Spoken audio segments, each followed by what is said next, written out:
নিজৰ পুত্ৰ চিকিৎসাৰ কাৰণে সকলো সম্পত্তি বিক্ৰী কৰি সুস্থ কৰিব নোৱাৰিলে দুৰ্ভগীয়া পিতৃয়ে। জানিব পৰা মতে ওমৰ আলীৰ ঘৰ মইনবৰী পূব বজাৰত। সকলো সম্পত্তি বিক্ৰী কৰি অস্থায়ী হিচাপে বালাভিটা বেকী নদীৰ মথাউৰি এটিত ঘৰ বান্ধি চলাই আছে ক্ষুদ্ৰ পৰিয়াল। দুৰ্ভগীয়া ওমৰ আলীৰ ফুলকুমলীয়া কণমানি 11 বছৰীয়া পুত্ৰ ছামিউল হক 2 বছৰ 6 মাহ ধৰি লিভাৰ কিডনী ৰোগত আক্ৰান্ত হৈ মৃত্যুৰ সৈতে যুঁজি আছে। গুৱাহাটী, নলবাৰী, বৰপেটা, বঙাইগাঁও আৰু কোচবিহাৰ ছামিউল হকক চিকিৎসা কৰাৰ পিছতো সুস্থ কৰিব পৰা নাই চিকিৎসকে। টকাৰ অভাৱত হায়দৰাবাদত চিকিৎসালয়লৈ যাব পৰা নাই পৰিয়ালৰ লোকে।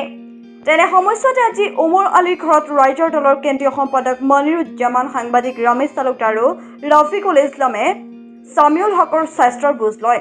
ছামিউলৰ মাকে কান্দি কান্দি ৰাইজৰ ওচৰত চিকিৎসাৰ কাৰণে আৰ্থিক সাহায্য বিচাৰিছে। আপোনালোকৰ অনুদানে ছামিউল হকক সুস্থ হৈ উঠিব পাৰে, তাৰ কাৰণে আল্লাহৰ ওচৰত প্ৰাৰ্থনা জনায়। ছামিউলৰ উন্নত চিকিৎসাৰ কাৰণে যদি কোনো হৃদয়বান ব্যক্তিয়ে সহায় কৰিব বিচাৰে তেন্তে ফোনপে নম্বৰ 8822720681 নম্বৰত আৰ্থিক সাহায্য দিবলৈ পৰিয়ালৰ লগতে ৰাইজৰ দলৰ কেন্দ্ৰীয় সম্পাদকেও অনুৰোধ জনাইছে। লিভার প্রবলেম কি কব রাইজে কি আপনার জায়গাটা চাপ ধরে আমি চিকিৎসা করা হারি কত ভালো জানি হয় বেমার কত দিন ধরে 2 বছর ধরে একটু বাড়ি ভিড়া চালাম, তাও বেশ চিকিৎসা করছি, তাও ভালো হয় না।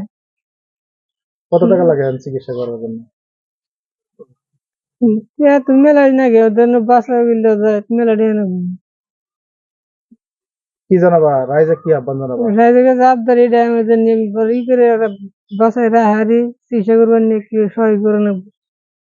আমার পোলাটার যদি সবাই সহায় করে, আমার নাই বলতে কিছুই নাই। টাকা পয়সা ভাঙে আমি সব শেষ দিছি, আমার কিছুই নেই। বাড়ি ঘর বাড়ি মানুষের মধ্যে সব বেঁচে শেষ দিছি রাজের কাছে, এটাই আমার অনুরোধ। আমার নাই কিছুই নেই, সব শেষ সবার কাছে, এটাই আমি অনুরোধ করলাম।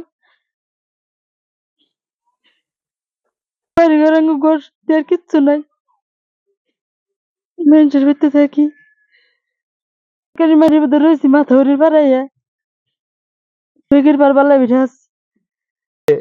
যে ছামিউল ওমৰ আলীৰ 11 বছৰীয়া সন্তান ছামিউল হক তেখেতে লিভাৰ আৰু কিডনীজনিত বেমাৰত আক্ৰান্ত হৈ মৃত্যু এক যুঁজত অৱতীৰ্ণ হৈছে। মৃত্যু সজ্জাত এই ছামিউল হকে মৃত্যুৰ সৈতে যুঁজি থকা আমাৰ পৰিলক্ষিত হৈছে।